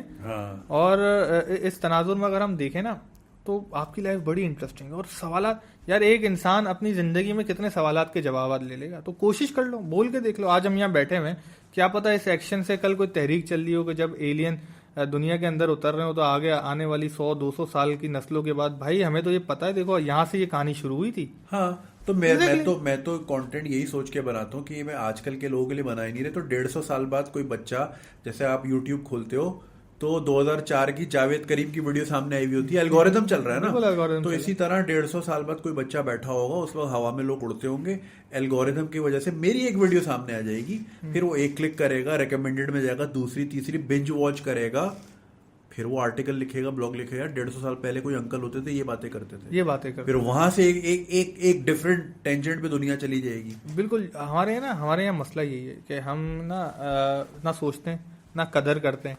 तो बंदा मर जाता है ना, और फिर जब उसकी बातें सच होना शुरू होती है ना, फिर बोलते हैं हाँ यार इसने ये बोला था, इसने ये बोला था। तो ये एग्जैक्टली यही है कि आपको अपने लिए नहीं करना। आप अगर अभी दरख्त लगाता हूँ मैं जाके, तो वो शायद मेरी जिंदगी में फल सही से देना शुरू ना you never get to experience the shade of the tree that you plant. Exactly. तो ये काम तो करना है और ये रोकना नहीं है, क्योंकि हमारा तो सर्वाइवल ही यही है ना। हम इसी तरह कहानियां सुना सुना के और अपने एक्सपीरियंस शेयर करके आगे चलेंगे। तो ये इफेक्ट होते हैं छोटे छोटे। हमारे यहाँ तो अभी कोई आएगा कमेंट में गालियां लिख के चला जाएगा। हाँ। इसका जो इफेक्ट होगा ना, आपको नहीं पता। मैं ये नहीं कह रहा कि अगर आपकी वीडियो में लिख रहा है तो आपके ऊपर इफेक्ट हो। कोई बच्चा बैठा हुआ है, हाँ। उसने वो गाली सीखी, वो गालियां उसने, मैं एक छोटी मिसाल दे रहा हूँ, वो गाली देना शुरू कर दी टीचर के क्लास के अंदर। उसको पता ही नहीं है, मतलब उसने गाली दी, टीचर ने उसको मारा, वो तशद्दुद सह के वो गुस्से में आ गया, उसके अंदर गुस्सा बढ़ता गया, जिद पे आ गया। एट द एंड क्या पता वो 100-200 लोगों का कत्ल कर दे आपकी एक गाली की वजह से। ऐसा ही है, ऐसा ही है। तो ये जितना भी, बल्कि ये तो मैं वीडियो बना चुका हूँ। अच्छा, ये वीडियो मैंने बनाई थी मूरू के साथ, जो मेरी सबसे पहली कोलैबोरेशन थी। वो यही थी कि मूरू ने अल्लामा इकबाल का एक शेर लिखा, उसमें वो था कि मस्जिद ढा दी हमने, मतलब इस तरह करके कोई शेर था, मैं याद नहीं आ रहा। तो एक बंदा कहीं और पढ़ता है कि यार ये क्या लिखा है, नीचे कमेंट आ रहे होते हैं इसको कत्ल कर दो। तो वो बंदा उससे मोटिवेशन लेता है, वो देखता है इसने आखिरी चेक इन यहाँ किया, तो वहां जाके इसको कत्ल कर देता है। एग्जैक्टली। तो कमेंट किसी और ने किया होता है, कोई और एक्शन ले लेता है, मर जाता है वो। यही ना, आपको नहीं पता होता। आपका एक एक्शन दुनिया बदलने के लिए काफी है। हाँ, आप कीबोर्ड पे की भी प्रेस करते हो ना, तो ये मान लो कि इससे कोई ना कोई इफेक्ट हुआ है। हाँ, कोई ना कोई इफेक्ट हुआ है। हाँ। तो इसलिए इंसान को बड़ा रिस्पॉन्सिबल रहना पड़ता है Absolutely. अंदर, और बोलते हुए बड़ा सोचना पड़ता है। अब वो मिसाल है ना, वो बड़ा मशहूर कर दिया, वो किसी को मशहूर कर दिया और उसके मुंह से कोई गलत बात निकल गई, तो उससे पूरी की पूरी कम्युनिटीज इफेक्ट हो जाती हैं, पूरी की पूरी फैमिलीज इफेक्ट हो जाती हैं।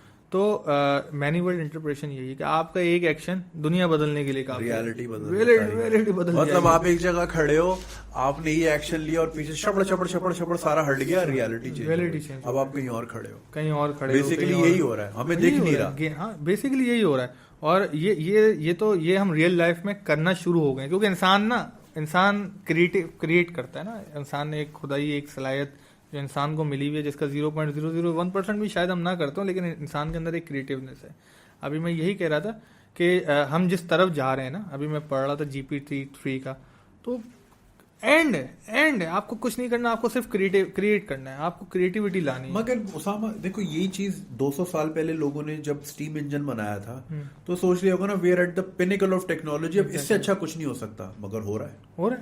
तो अगर हमें लग रहा है कि ये एंड है, तो हमें इसलिए लग रहा है क्योंकि हमारी सोच वहां महदूद हो रही है। बिल्कुल महदूद हो रही है, ठीक है ना। हम ब्लैक एंड व्हाइट टीवी पे थे, हमारी सोच महदूद थी, कलर आ गया, कलर हुआ, मतलब इतनी बड़ी स्क्रीन होती थी, वो फ्लैट हो गया, अब वो कर्व भी हो गया। पहले कर्व बाहर से होता था, अब अंदर से हो गया, अब वो वॉच में भी आ गया है।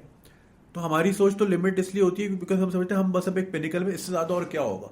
अभी हम फेसबुक देख रहे हैं, यूट्यूब देख रहे हैं, इससे अच्छा और क्या प्लेटफॉर्म हो सकता है, लेकिन निकल आएगा 5-10 साल में निकल आएगा। टिकटॉक ने सर खा गया पूरी दुनिया। कभी दुनिया में जिंदगी में अच्छा, टिकटॉक पहले भी आ चुका है, डब मैश की सूरत में ना, जो फ्लॉप हुआ था, वो कॉपी था। उस वक्त लोगों ने उसको तवज्जो नहीं दी। अब आप ये देखो, आपकी रियलिटी चेंज हो रही है कि आपको कुछ नहीं करना, छोटी सी वीडियो बनानी है, आपको पैगामात मिल जाएंगे, आपको पैगामात पहुंचाने, पब्लिक अवेयरनेस मैसेज पहुंचाने, या जो भी करना, ये सोशल मीडिया है आपका।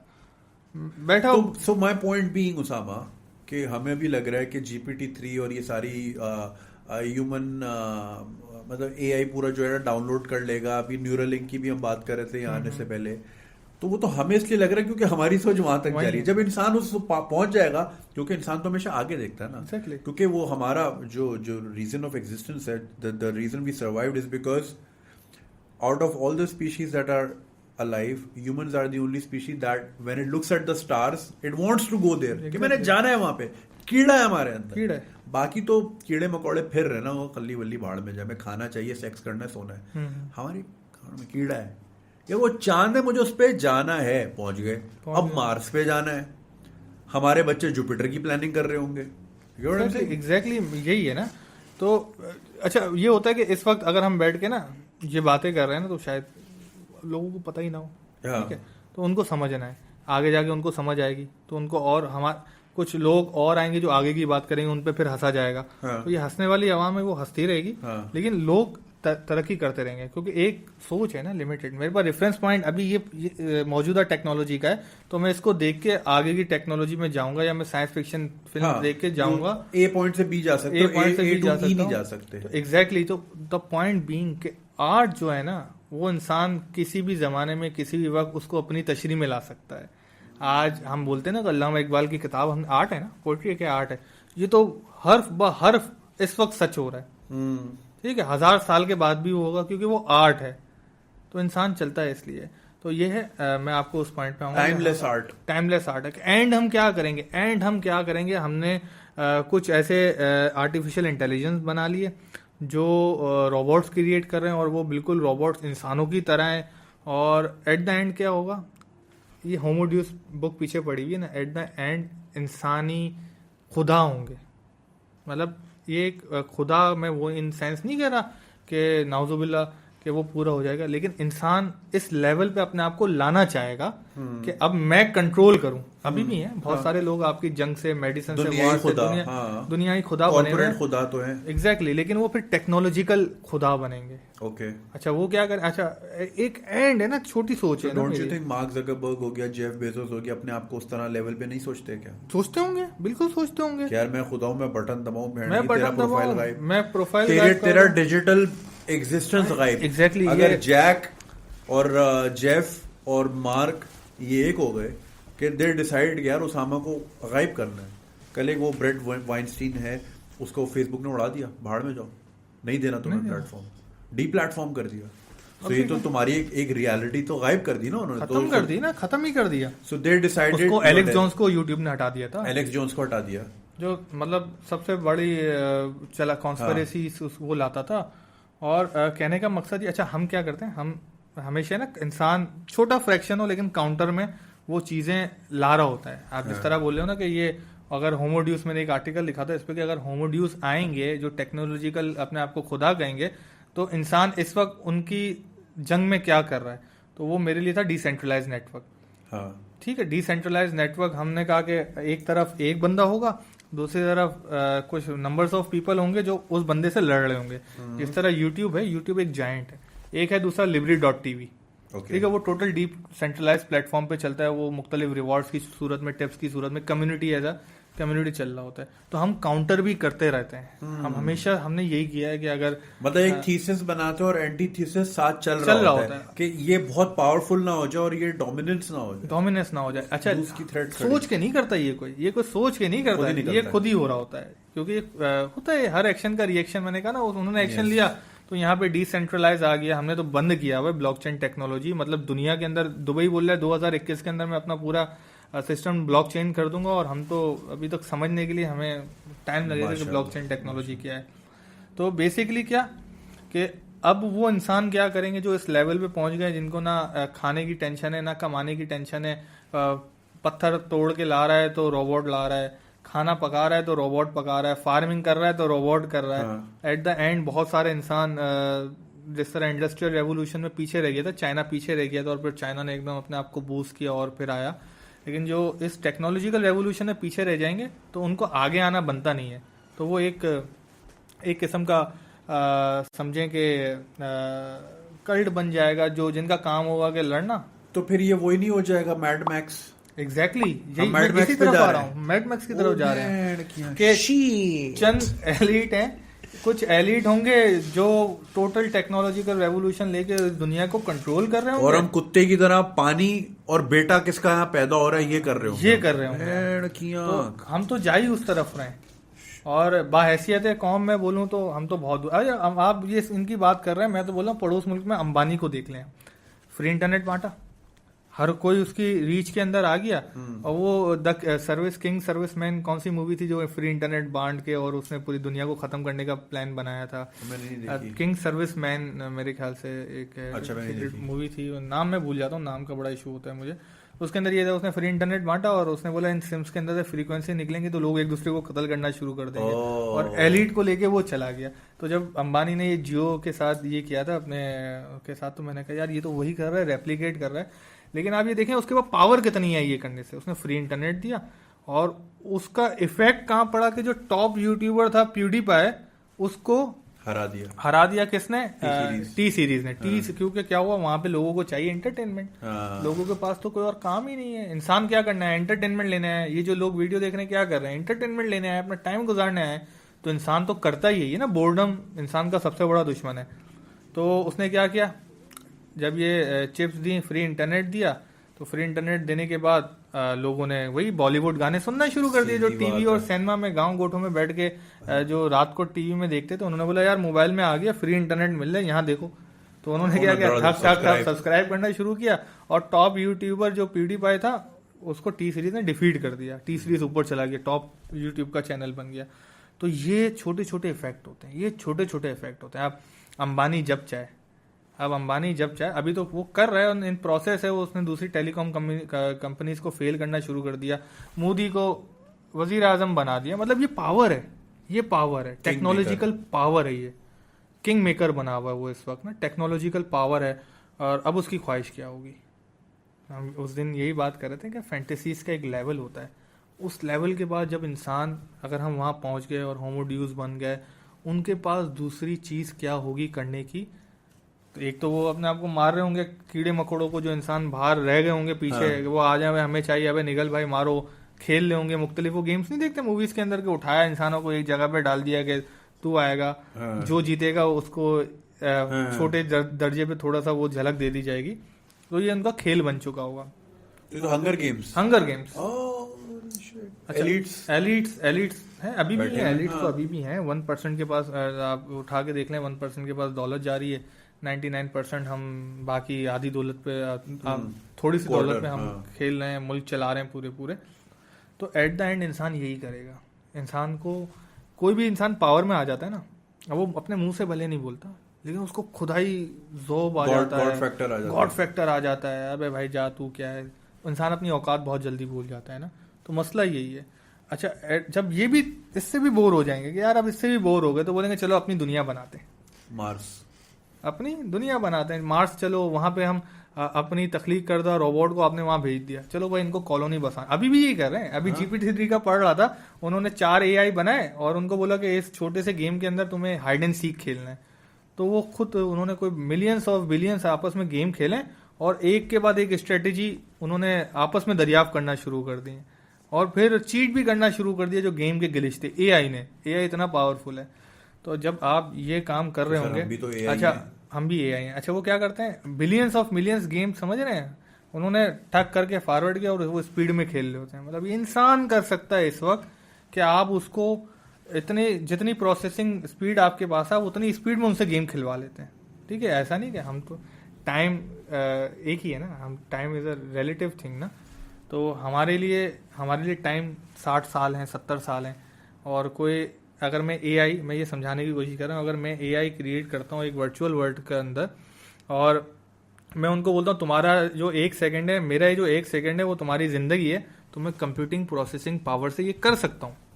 तो जो उनका टाइम होगा, तो सुपर कंप्यूटर क्या करता है? 5 trillion operations in a second. Super computer यही करता है ना। जो अगर मैं कोई ऐसी एंटिटी बनाऊं जिसको मैं एक पर्पस भी दूं, जिसका मैं कोड भी लिखूं कि तुझे बेटा इससे लड़ना है और तुझे इससे बचना है, और मैं उनको समझो कि उनकी 50,000 जिंदगियां गुजरवा दूं या लाखों करोड़ों जिंदगियां एक साथ गुजरवा दूं, तो वो इवॉल्व हो जाएंगे, वो चीजें सीख जाएंगी, वो गेम करेंगे। तो इंसान तो अभी से ही शुरू हो गया। इसने बोला कि मुझे शुरू से ही कर रहे हैं। अब तो बिल्कुल शुरू हो गया ना। अब तो AI, पहले तो कंट्रोल करते थे, अब तो AI खुद सोचेगा, खुद करेगा। बेटा खुद सोच, खुद अपने तजर्बे से निकाल। ऑटो पे तू चलता रहे, मैं यहाँ बैठे चिल कर रहा हूँ, चिल करूंगा। अब हम फिजिकल वर्ल्ड से उसको वर्चुअल वर्ल्ड से निकाल के फिजिकल वर्ल्ड में ले आएंगे उस AI को। जब फिर हम क्या करेंगे, हम छोटी दुनिया बनाएंगे। देख मेरी दुनिया, देख ये कितने इवॉल्व हो गए, ये बनाया तेरी दुनिया। ये तो फार्मविल खेलेंगे फिर। एग्जैक्टली ब्रो, फार्मविल रियल लाइफ चलेगा यहाँ पे। सब अपना दिखा रहे होंगे जी, ये देखो मैंने ये बनाया है। फिर इनका ये लेवल होगा, फिर ये लेवल होगा इनका मुकाबले का। भाई ये तो बड़ी खतरनाक बात है, और मुझे लग रहा है कि हम जैसे द ग्रेट मोहम्मद अली कहते हैं ना कि हम एनालॉग कंट्री रह जाएंगे अकेले और हम दुनिया की म्यूजियम होंगे, दुनिया दिखाएंगे पहले हम ऐसे रहते थे, अब तो हम चांद पे रहते हैं, पहले हम ऐसे रहते थे। तो यानी अब हम मैड मैक्स खेलेंगे यहाँ पे, हमारे बच्चे या उनके बच्चे मैड मैक्स पानी के पीछे लड़ रहे होंगे, शाम में पानी मिलता होगा, वो खुलता होगा नल का, ठीक है, और फिर वो बेटे की ख्वाहिश में वो जो है वो भाग रहा होगा इधर उधर। ये सीन है bro, this is really scary shit. इससे भी जब बोर हो जाएंगे ना फिर हम अपनी दुनिया अब इससे भी बोर होना है, वही तो बोल रहा हूं, फिर अपनी दुनिया बनाएंगे। देख बेटा ये मेरे एआई हैं, ये तेरे एआई हैं। तो यार फिर व्हाट इफ हम किसी के एआई हो? एग्जैक्टली, तो हम और क्या है? तो फिर तो ये सारा फिर वो तो ये तो फिर रिलीजन तो सारा माइनस हो जाता है। क्यों माइनस होता है सर? फिर वो आप हैं, आपके एआई हैं, आपके एआई को आपने इतने सारे फैक्टर भी दे दिए हैं कि बेटा गुमराह, हम छोटे छोटे से है ना, छोटा सोच रहे हैं कि गुमराह भी तुझे होना है, तुझे ये भी करना है, लेकिन अगर तू ये करेगा मैं तुझे गिफ्ट दूंगा। तो यही रिलीजन हुआ ना। हाँ वो तो हुआ, लेकिन हम तो रिलीजन को एक डिफरेंट पर्सपेक्टिव पे देखते हैं ना। अगर हमारा हम पर्सपेक्टिव का मसला है ना। मैं तो यही तो मैं इतनी देर से जो कहने की कोशिश कर रहा हूँ वो ये कि हमारा तो भाई पर्सपेक्टिव हम ऑलरेडी सिमुलेशन में बैठे हुए हैं, और ये जो हमारे यहाँ घड़ी टिक टिक टिक चल रही है, वहाँ ये 5 मिनट का किसी बच्चे का गेम प्ले है जो कि स्कूल से भाग के आया है और ट्यूशन के लिए जाना है, 5 मिनट थोड़ा सा मारियो खेल लूं, हम उस बच्चे का मारियो भी हो अच्छा, सकता है। अगर इसको इस तरह बयान करेंगे ना तो लोगों को समझ नहीं आएगा। हाँ। तो इस चीज को क्योंकि समझने के लिए कोई एग्जाम्पल देनी पड़ती है, तो आप ये एग्जाम्पल दे रहे हैं, ठीक है, कि हमें जो हमारा क्रिएटर है, जो हम मानते हैं अल्लाह हमारा क्रिएटर है, उसने भी तो बेसिकली यही हमें फ्री विल दी हुई है, लेकिन एक लिमिट के अंदर ना। हाँ। कि लिमिट के अंदर बेटा तुम्हें मेरी इबादत भी करनी है, ये सारी चीज़ों से बचना भी है, हमें अल्लाह की इबादत भी करनी है, उसके बाद हमें अच्छी डीड्स भी करनी है, सारे गुनाहों से बचना भी है, और फिर जाके हमें रिवॉर्ड मिलेगा। तो यही है ना, यही दीन है, यही इस्लाम है, यही सारे रिलीजन यही हैं। तो एट द एंड इंसान भी रेप्लिकेट करता है ना, हम भी रेप्लिकेट करना शुरू करते हैं। व्हाट इफ के हम जो है ना एक लेवल 2 3 4 5, मतलब देखो खुदा ने हमें बनाया, हमने एआई रोबोट बना दी, हम उनके गॉड फैक्टर हो गए, क्या पता वो आगे आगे चलते चलते बात कहाँ निकल जाए, और निकल रही है ना। एआई तो क्रिएटिव, एआई ने GPT-3 एआई ने इस वक्त ऐसा इंसानी शक्ल बनाई है जो इस दुनिया में एग्जिस्ट ही नहीं करता, which is a big feet, because इंसान के पास ये पावर ही नहीं है कि वो एक नया चेहरा बना सके। क्योंकि आप जो भी ड्राइंग करते हो, आपने वो चेहरा कहीं ना कहीं देखा है जो आपकी सबकॉन्शियस में फंसा हुआ है। आपने सदर की मार्केट में देखा होगा, आपने इस्तांबुल एयरपोर्ट पे देखी होगी वो लड़की, या आपने इंग्लैंड में देखा होगा। कहीं ना इंसान के पास ये पावर ही नहीं है कि वो नया फेस बना सके। नया फेस एआई ने बना दिया ब्रो, क्योंकि हमें तो अपना प्रॉब्लम सॉल्विंग चाहिए ना, स्किल चाहिए, वो हमने एआई से करवा लिया। Bro, this is some scary shit, man.